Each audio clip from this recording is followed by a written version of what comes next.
Have you ever watched a rugby match and seen the referee blow the whistle just as the ball was being contested on the ground or by a group of players standing up? It can be a little confusing sometimes, but understanding the offside rule in these situations makes a huge difference in appreciating the game.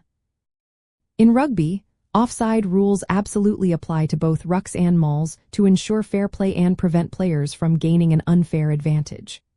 Simply put, for players not directly involved in the ruck or maul, they must retreat behind the hindmost foot of their teammate who is part of that contest, or behind an imaginary offside line that extends from that point. The core reason for offside rules at rucks and mauls is to protect players and promote continuous, open play.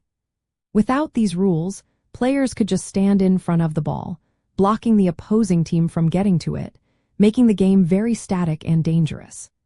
By requiring players to be behind the offside line, it creates space and allows both teams a fair opportunity to contest possession of the ball after it has been secured. To spot this during a game, look at the feet of the last player from each team who is bound onto the ruck or maul. This creates an imaginary offside line that runs parallel to the goal lines.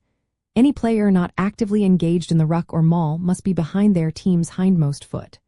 If a player is ahead of this line and interferes with play or fails to retreat immediately, they are offside. The referee will typically shout commands like offside blue or retreat to give players a chance to adjust before penalizing. An interesting detail is that a player can only rejoin the play from an offside position once they have either returned to their own offside line, or an opposing player has run 5 meters with the ball, or the ball has been kicked and travels a significant distance.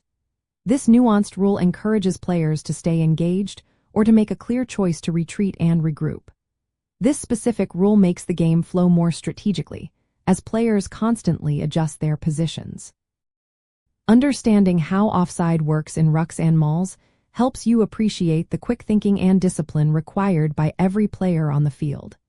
It is not just about raw power, but also about strategic positioning and adherence to these fundamental rules, which ultimately creates exciting, fluid rugby where both teams have a real chance to compete for possession.